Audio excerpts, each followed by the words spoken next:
6 months after the battle, Celtic stood in the Grand Hall of Kelthera's capital city. The building had been damaged during the panic before the Ravagers' expected arrival, but it had been rebuilt. Today it was filled with representatives from over 30 different species, all gathered for a special ceremony. Commodore Jake Morrison stood beside him, wearing his formal uniform.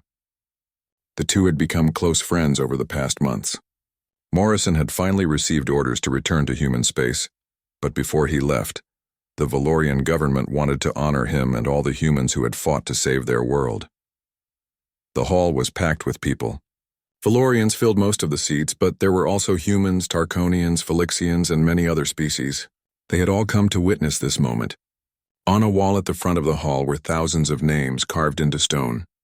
These were the names of every human who had died in the Battle of Kelthera. The Valorian High Chancellor, an elderly leader named Vorthus, stepped up to speak. His voice was amplified so everyone in the hall could hear him clearly. 6 months ago, our world faced extinction. The Ravagers were coming, and we had no hope of survival. In our darkest moment, we sent out a message. We did not ask for rescue because we believed rescue was impossible. We only asked to be remembered. But someone heard our call. Someone answered. The humans came, and they brought hope with them. The Chancellor paused, looking at the wall of names. Over 400 human ships were destroyed in the battle. Thousands of human lives were lost. These people did not know us. They had no obligation to help us. But they came anyway. They fought for us. They died for us. Today we honor their sacrifice. Today we promise that we will never forget what they did. The Chancellor turned to Morrison. Commodore Jake Morrison, on behalf of the Valorian people, I present you with the Star of Kelthera. This is the highest honor our civilization can give. It has only been awarded 17 times in our entire history. You are the first human to receive it, but you will not be the last. We are also awarding it posthumously to Admiral Lisa Grant and all members of her crew who died destroying the Ravager dreadnought. Morrison stepped forward to accept the medal. It was a beautiful piece of crystal that seemed to glow with its own light. When he spoke, his voice was thick with emotion. Thank you, Chancellor. I accept this honor on behalf of all the humans who fought here. But I want to say something important. We did not come here to be heroes. We did not come here to earn medals or recognition. We came because it was the right thing to do. When someone calls for help, you answer. That is not heroic. That is just being a decent person. He looked out at the crowd. The real heroes are the people of Kelthera. You faced the end of everything and you did not give up. You kept hoping. You kept trying. And now you are not just rebuilding your world. You are changing the galaxy. Valorian ships are answering distress calls across dozens of star systems. You are helping others the way we helped you. That is the greatest honor you could give us. Not a medal, but the choice to carry forward what we started together. The crowd erupted in applause. It went on for several minutes. Celtic felt tears running down his face again, but they were happy tears this time. After the ceremony, there was a reception. Celtic and Morrison stood together, watching the different species mix and talk with each other. Many of them were forming new friendships and alliances. The galaxy was connecting in ways it never had before. A young human woman approached them. Her name was Lauren, the pilot who had kept score during the battle. She had a scar on her face now, a reminder of when her fighter had been hit, but she was smiling. Commodore Morrison, Commander Celtic, I just wanted to say goodbye before we ship out tomorrow. This has been an amazing experience. I have learned so much from the Valorian people. Are you heading back to Earth? Celtic asked. Eventually, Lauren said. But first we are stopping at the Tarkonian system. They are having some trouble with pirates and they asked for help. About 15 ships from the fleet volunteered to go assist them. Morrison smiled. See, Commander? It never stops. There is always someone who needs help, always another call to answer. After Lauren left, Celtic turned to Morrison. I have been thinking about something you said during the battle. You said that doing nothing would have cost more than helping us. I understand that now. The cost of looking away while others suffer? That is a cost to your soul. It makes you less than what you could be. Exactly, Morrison agreed. And the opposite is also true. When you help others, when you stand up for what is right, you become more than what you were. You become part of something bigger than yourself. Celtic pulled up a data pad and showed it to Morrison. Look at this. These are reports from the past month alone. 47 distress calls were sent out across this region of space. 47 times someone needed help. And all 47 times help arrived. Multiple species responded to each call. Nobody was left alone. He looked at Morrison with wonder in his eyes. 6 months ago, most of those calls would have been ignored.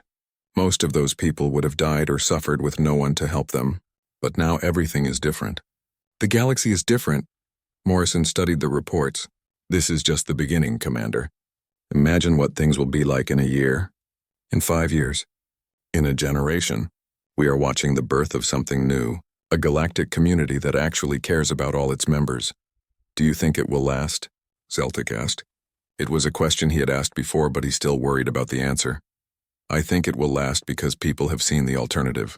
They have seen what happens when everyone only cares about themselves. They have seen the Ravagers and other threats that prey on isolated, undefended worlds. Working together is not just the right thing to do. It is the smart thing to do. And eventually, even the skeptics will figure that out. A Felixian diplomat joined their conversation. Her name was Selnara, and she had been one of the refugees rescued from the failing space station. Excuse me for interrupting, but I wanted to thank both of you. The rescue of my people was directly inspired by what happened here at Kelthera. 7 species worked together to save us. Before the battle here, that never would have happened. What are your people doing now? Morrison asked. We are rebuilding like the Valorians, but we are also sending ships to join the new combined fleet. It is a joint military force made up of multiple species, designed to respond to emergencies anywhere in this region. We want to be able to help others the way we were helped. After Selnara left, Zeltik felt something shift inside him. This was the legacy of the Battle of Kelthera. Not just one species saved, but an entire region of the galaxy learning to work together, learning to care about each other, learning that they were stronger united than they could ever be alone. The next day, Zeltik stood at the orbital command center watching the human fleet prepare to depart. Over the past 6 months, the damaged ships had been repaired. The dead had been honored. The survivors were ready to go home. Morrison's voice came over the communication channel one last time. Commander Zeltik, this is Commodore Morrison. The human fleet is ready to depart. Thank you for your hospitality over these past months. Thank you for your friendship. And thank you for carrying forward the promise we made together. The promise? Zeltik asked. That no one has to face the darkness alone. That when someone calls for help, someone will answer. That is not just a human promise anymore, Commander. It is a galactic promise now. Because of you and people like you. Zeltik felt his foreheart swell with emotion. Safe travels, Commodore. And if you ever need help, if humanity ever faces a threat you cannot handle alone, remember that the Valorians will come, just like you came for us. Morrison laughed. I know you will, Commander. I never doubted it for a second. Morrison out. The human fleet jumped into hyperspace, one ship at a time. Soon the space around Kelthera was empty again, but it did not feel empty to Zeltik. It felt full of possibility. Full of hope. Full of the promise that had changed everything. He pulled up his console and looked at the galactic map. Distress calls were still coming in from various places. And each time he saw ships responding. Different species, different technologies, different cultures. But all united by a simple idea. When someone needs help, you answer. Zeltik thought back to that terrible day when he had sent out what he believed was his final message.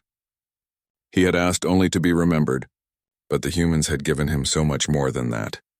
They had given him hope. They had given his people a future. And most importantly, they had shown the galaxy a better way to live. The message had been sent. Someone had answered. And that answer had echoed across the stars, growing louder with each new voice that joined in. No civilization would ever have to face extinction alone again, not while there were humans out there ready to help. And not while others, inspired by the human example, chose to do the same. The galaxy had learned a lesson that day. The most advanced civilizations were not the ones with the best technology or the strongest weapons. They were the ones who showed up when someone needed them. They were the ones who answered the call. They were the ones who chose compassion over convenience, courage over caution, and community over isolation. And that lesson would never be forgotten. Not by the 3 months had passed since the Battle of Kelthera. Zeltik stood in the rebuilt orbital command center, looking at the display screens that showed activity across multiple star systems. The galaxy had changed in ways he never could have imagined. A transport ship was preparing to leave Kelthera. On board were Valorian diplomats, scientists, military advisors, and trade representatives. They were heading to Earth and other human worlds to formalize the alliance that had been born in the fire of battle. The Valorians and humans were now close allies, but that was not the most important change. Zeltik's console showed reports from dozens of different worlds. Each report told a similar story. The Tarkonian colony had been attacked by pirates 2 weeks ago. Within hours, 3 different species had sent ships to help them. The pirates were driven away before they could do much damage. A species called the Felixians had been stranded in a failing space station. They sent out a distress call and 7 different civilizations responded.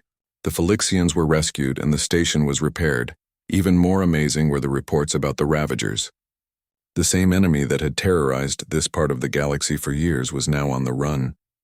Their remaining ships were being hunted by a combined fleet of species that had once been their victims.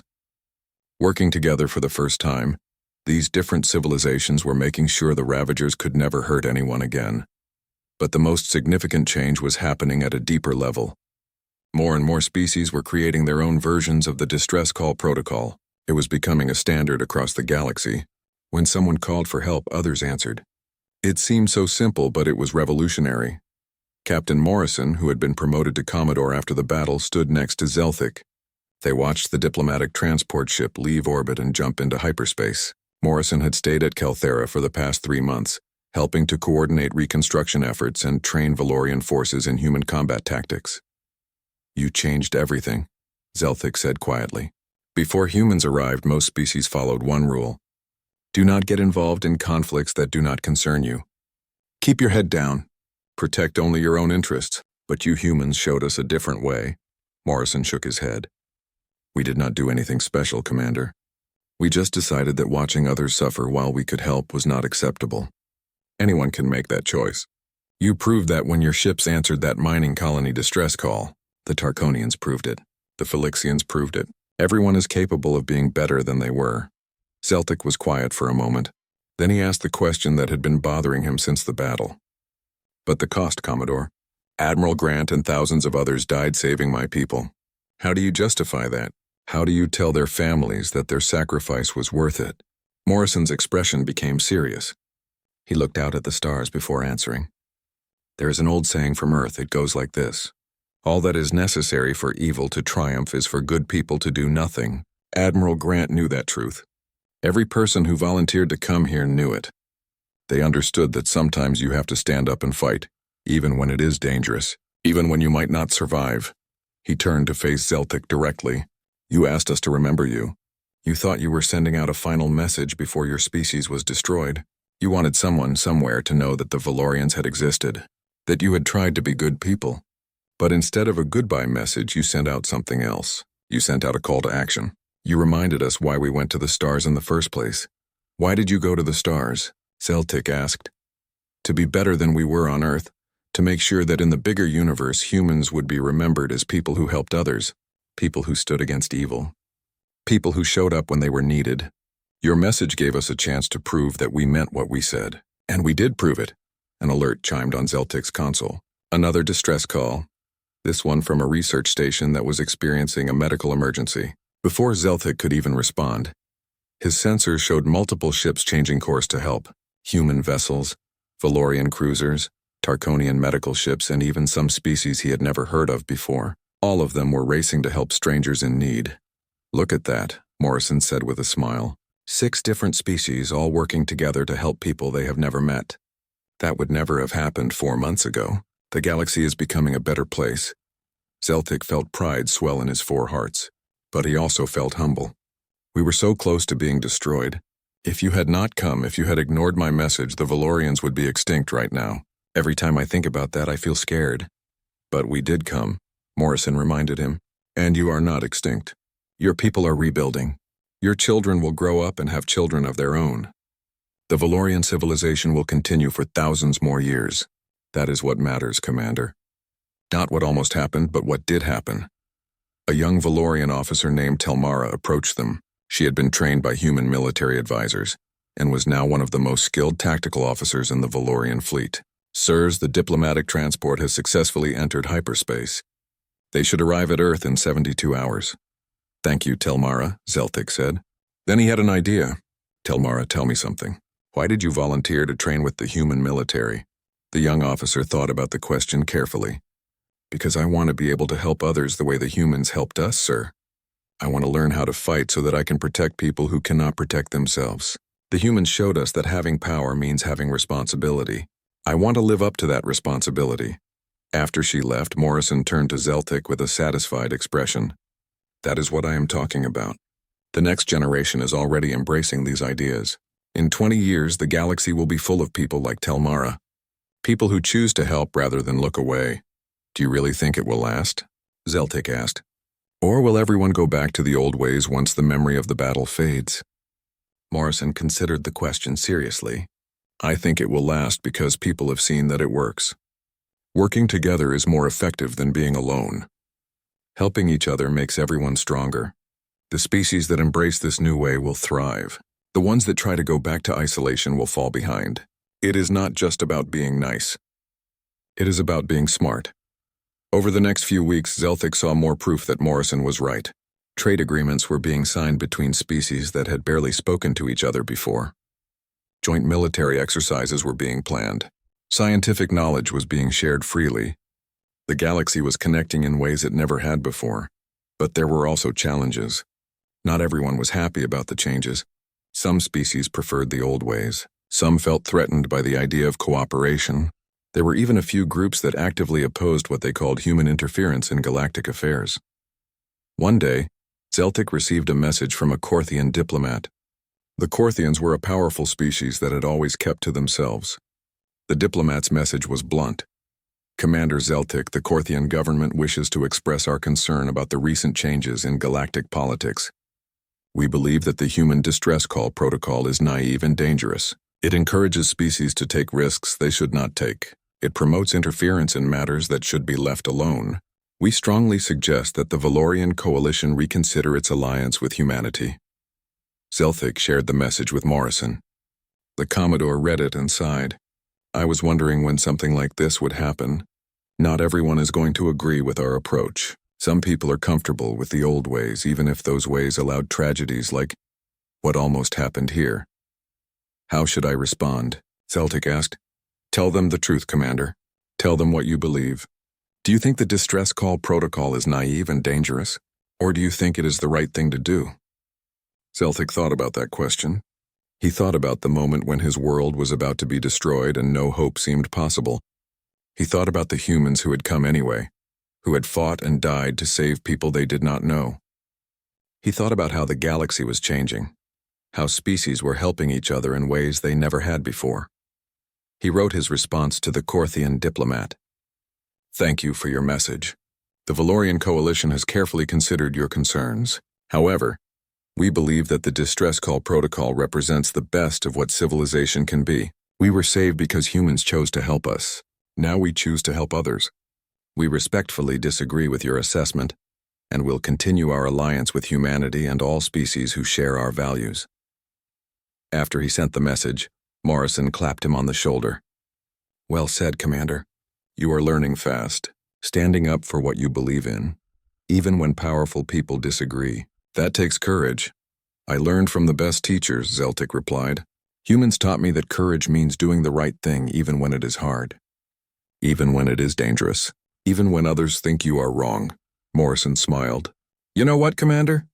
I think humans might have taught you too well. You're starting to sound like one of us. Zeltik laughed at that. It was the first time he had 6 hours had passed since the battle began.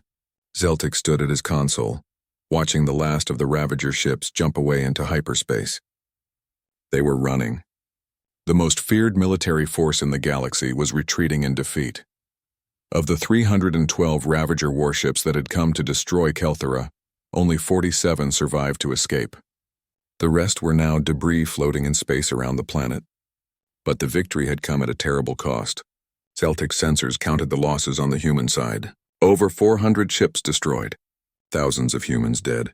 Almost every surviving human vessel showed serious damage. The Unity's shield, Captain Morrison's ship, was still flying. But it looked like it could fall apart at any moment. Parts of the hull were missing. The ship was trailing atmosphere and pieces of metal. It slowly moved into a stable orbit above Kelthera. Zeltic's communication console came to life. Morrison's voice sounded tired but alive. "Commander Zeltic, this is Captain Morrison. The battle is over. Kelthera is safe now. The Ravagers will not bother your people again. We hit them hard enough that they will think twice before attacking anyone else in this part of space." Zeltic had to take a moment before he could speak. His emotions were overwhelming him. "Captain Morrison, Admiral Grant, your flagship. So many of your ships and people. Why would you sacrifice so much for a species you did not even know existed 2 days ago?" There was a long pause on the communication line. When Morrison spoke again, his voice was quiet but firm. "Because you asked for help, Commander. You sent out a message saying your people were about to be destroyed. You asked someone to remember that you existed. How could we hear that and do nothing? But the cost was so high.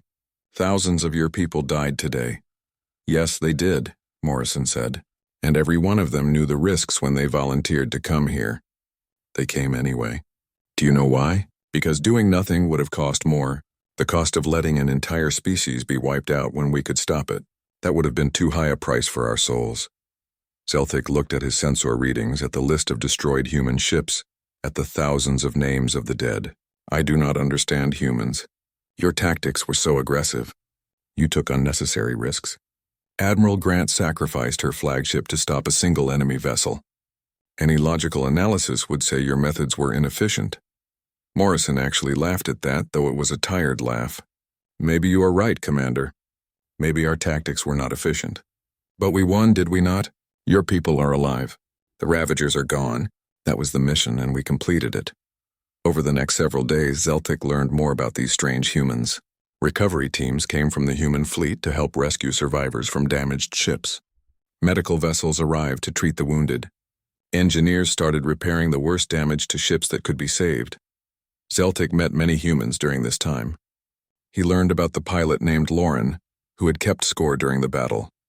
She had survived and had indeed beaten her friend Danny by 3 kills. He learned that Admiral Grant had ordered most of her crew to evacuate before the final attack on the Ravager dreadnought.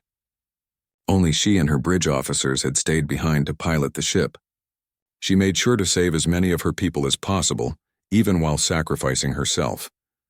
But the most important thing Zeltic learned was about something humans called the Distress Call Protocol.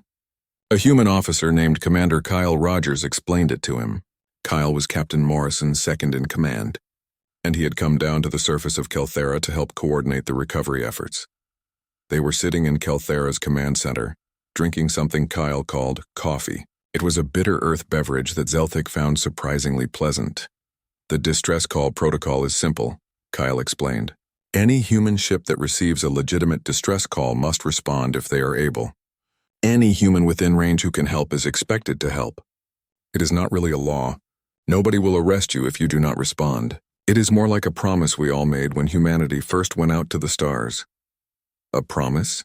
Zeltic asked. "What kind of promise?" "That we would never let anyone face danger alone if we could help them.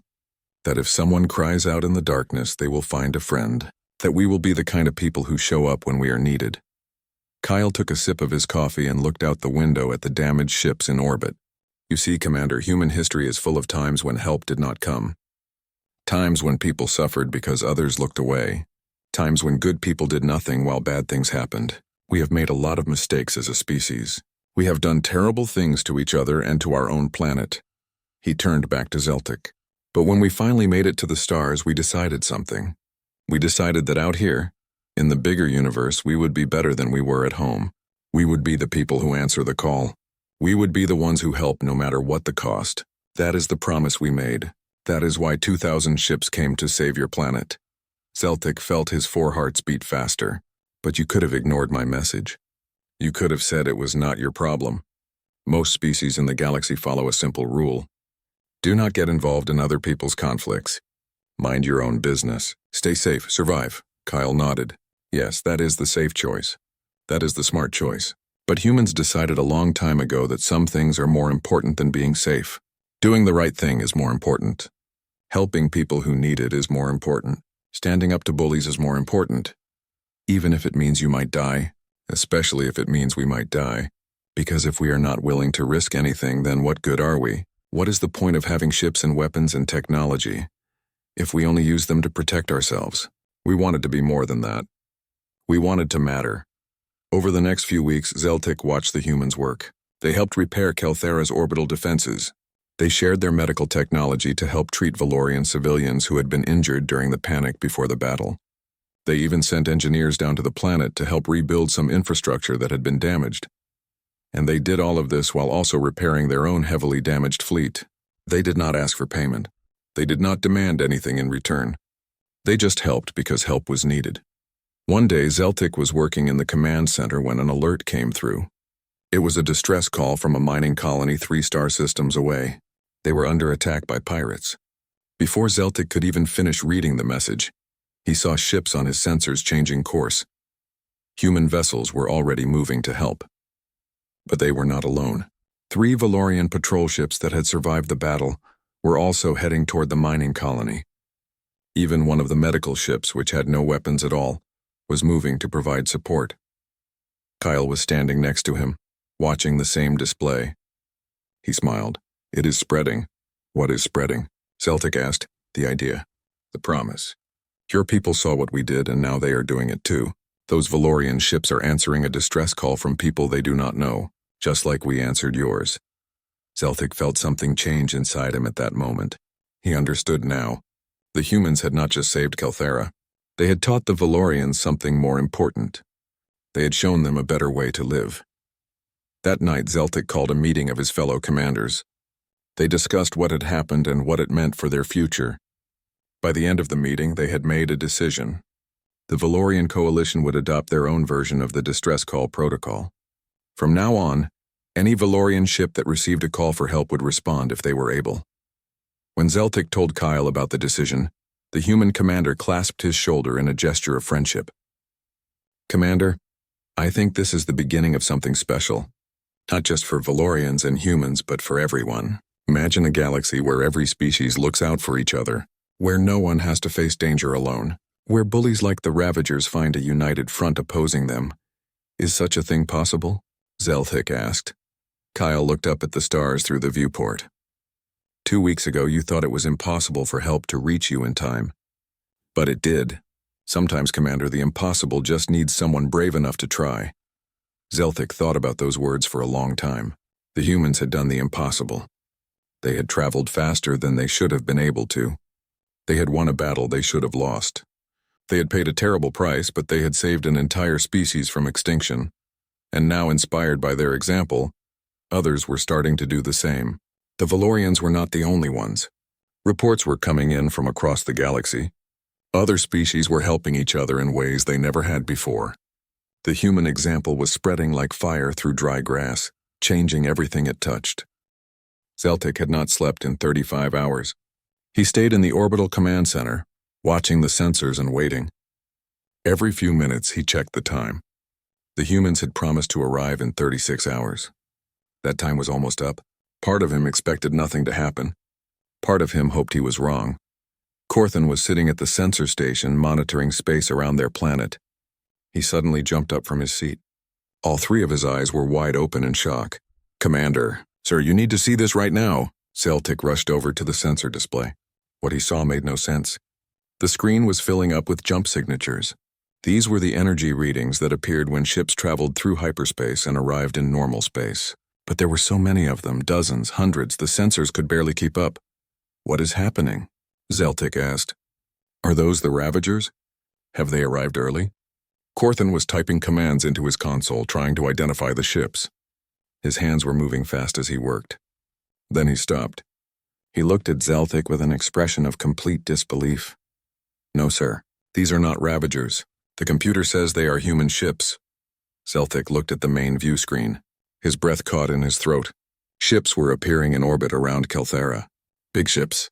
Small ships. Warships and carriers and support vessels. They kept coming and coming, materializing out of hyperspace in flashes of blue light. The space around his planet was filling up with human vessels. He tried to count them, but there were too many. His computer finally calculated the number. Over 2,000 human ships had just arrived at Kelthera, and in the center of the fleet was the biggest warship Zeltik had ever seen. It was easily twice the size of any Valorian vessel. covered in weapons and armor plating. His communication console beeped. Captain Morrison's voice came through the speakers. "Commander Zelthik, this is Captain Jake Morrison. Sorry we took so long to get here. We had to stop and pick up some friends along the way. I hope we are not too late. Do we have your permission to engage the Ravager fleet when they arrive?" Zelthik could barely speak. His voice came out as a whisper. "Captain Morrison, how did you do this? How did you get here so fast? And how did you bring so many ships?" Morrison's voice sounded casual, as if this was a normal thing. "Well, sir, when humans receive a distress call, we answer it. My ship was the closest one to your location, so we went into emergency speed mode to get here first. The rest of the fleet followed behind us as fast as they could. As for the number of ships, word spread pretty quickly across human space. When people heard that an entire species was about to be wiped out, volunteers started showing up from everywhere. Nobody wanted to miss the chance to help." "Miss the chance?" Zelthik repeated. He was confused. "Captain, this is going to be a battle against an enemy that has never been defeated. Many of your people will probably die. Why would anyone volunteer for this?" There was a pause. When Morrison spoke again, his voice was more serious. "Commander, these Ravagers have been destroying peaceful civilizations for a long time. Someone needs to teach them a lesson. Someone needs to show them what happens when they attack people who cannot defend themselves. Humans decided we would be that someone." Before Zelthik could respond, Corthan shouted from his station, "Sir, new jump signatures. The Ravagers are here." The sensor screen lit up with red markers. 312 enemy warships dropped out of hyperspace on the far side of the planet. Each one was a nightmare of weapons and armor. Each one had destroyed dozens of ships in previous battles. Together, they were the most feared force in this part of the galaxy. They began moving toward Kelthera in attack formation. Zelthik felt his heart start racing again. This was it. The battle that would decide if his species lived or died. A new voice came over the communication channel. It was a woman's voice, strong and confident. "All human ships, this is Admiral Lisa Grant aboard the Washington. Everyone knows the mission. These people called for help and we are here to give it to them. Let's show these Ravagers what happens when they bully peaceful species.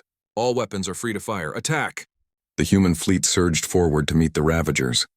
Zelthik expected them to use careful tactics to try to minimize their losses. That's what any smart military force would do, but the humans did not do that. They simply charged straight at the enemy fleet at full speed.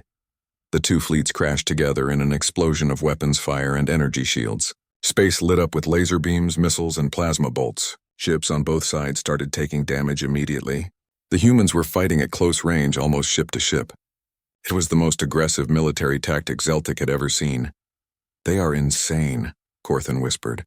"They are trading shots with the Ravagers at point-blank range." Those human ships are taking massive damage. It was true. Zelthik could see human vessels with holes blown in their hulls. Some were venting atmosphere into space. Some were breaking apart completely. But for every human ship that was destroyed, 3 or 4 Ravager ships exploded into fireballs. Zelthik suddenly realized something. They are not trying to survive this battle. They are trying to win it, no matter what the cost. The battle raged across the space around Kelthera. Zelthik watched in amazement as human pilots performed maneuvers that seemed impossible. They flew their ships in ways that should have torn them apart from the stress. They took risks that no sane commander would allow, and somehow it was working. A communication channel accidentally opened on Zelthik's console. He could hear human pilots talking to each other during the battle. One voice was a young woman who sounded excited. "Eagle 7 here. I just took out a Ravager cruiser. That makes 8 for me." "Hey, Danny, I'm catching up to your score," another voice responded, a man who was laughing. "You're still 2 behind me, Lauren. Better speed up." "Oh, you want to race?" "Let's race." They were laughing. In the middle of a desperate battle where thousands were dying, these human pilots were laughing and keeping score like it was a game. Zelthik could not understand it. How could they be so calm? How could they find joy in such terrible circumstances? Then he saw something that made his blood run cold. A Ravager dreadnought, bigger than any other ship on the battlefield, was pushing through the combat zone. It was heading straight for Kelthera. If it reached the planet, it would start bombardment. Millions would die in minutes. Admiral Grant's voice came over the communication channel. "All ships, I see that dreadnought. The Washington will handle it. Everyone else, keep fighting." Zeltic watched as the huge human flagship moved to intercept the Ravager dreadnought. The size difference was shocking. The Washington was a big ship by human standards, but the Ravager vessel was 3 times larger. It seemed like suicide. The 2 massive ships opened fire on each other at close range. The Washington's weapons poured energy into the Ravager's shields. The Ravager fired back, and the Washington's shields collapsed almost instantly. The human ship's armor started glowing red from the heat of the enemy weapons. Someone on the Washington's bridge shouted loud enough for the communication channel to pick it up. "Admiral! Our shields are gone. We have hull breaches on multiple decks. We are taking heavy casualties." Admiral Grant's voice was calm. "Did I order you to stop firing? Put all remaining power into the forward weapons. Give them everything we have." The Washington kept moving forward even as pieces of its hull were being blown off. Its guns never stopped firing. The 2 ships got closer and closer, both pouring impossible amounts of firepower into each other. Zeltic realized what was about to happen. The Admiral was going to ram the Ravager ship. Then the Ravager dreadnought's reactor exploded. The blast was so bright that Zeltic had to look away from the screen. When he looked back, both ships were gone. The Washington and the Ravager dreadnought had destroyed each other completely. Zeltic felt tears running down his face. They sacrificed themselves. The Admiral and her crew. They gave their lives to stop that one ship. Corthan's voice was shaking. "Sir, look at the other human ships. They saw what happened, and they are fighting even harder now." It was true. The loss of their flagship seemed to fill the human fleet with rage. They attacked with renewed fury, giving no quarter and asking for none. The Ravagers, who had never retreated from any battle, started pulling back. For the first time in their history, they were losing. Commander Zeltic stood in the communications room of his dying world. His hands were shaking as he looked at the screens around him. Every screen showed the same terrible truth. The enemy was coming and nothing could stop them. The Valorian people had lived on planet Kelthera for thousands of years. They had built beautiful cities, created amazing technology, and lived in peace with their neighbors. But now all of that was about to end. The Ravagers were coming, and they destroyed everything in their path. Zeltic had watched 17 other worlds fall to the Ravagers in the past few months. Each time he hoped someone would stop them. Each time the Ravagers won. Now it was Kelthera's turn. His military leaders told him they had less than 2 days before the enemy arrived. After that, everyone on his planet would die. He sat down at the communication console and started recording a message. His voice was calm, even though his hearts were racing with fear. Valorians had 4 hearts, and right now all 4 of them were beating too fast. "This is Commander Zeltic of the Valorian Coalition. I am sending this message on all frequencies to anyone who can hear me. Our world is about to be destroyed. The Ravagers have broken through our last defense line. We have calculated that we have 47 hours left before they arrive. We are not asking for help because we know help cannot reach us in time. We only ask one thing. Please remember us. Remember that the Valorian people existed. Remember that we built a civilization. Remember that we tried to be good neighbors to everyone. Please do not let us be forgotten." He pressed the button to send the message out into space. The signal would travel across the galaxy, reaching hundreds of worlds. But Zeltic knew the truth. No one would come. The nearest friendly species was weeks away. Even if they wanted to help, they could never arrive in time. This message was not a call for rescue. It was a goodbye. Zeltic sat in the quiet room for a long time. He thought about his family waiting for him at home. He thought about all the people on his planet who were trying to enjoy their last hours of life. Some were with their families. Some were in the temples praying. Some were just trying to go about their normal day, pretending nothing was wrong. 3 hours passed. Zeltic was about to leave the communications room when his console made a sound. Someone was responding to his message.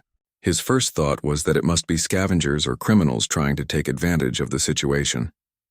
Sometimes bad people came to dying worlds to steal whatever they could before the end. He pressed the button to receive the message. A voice came through the speakers.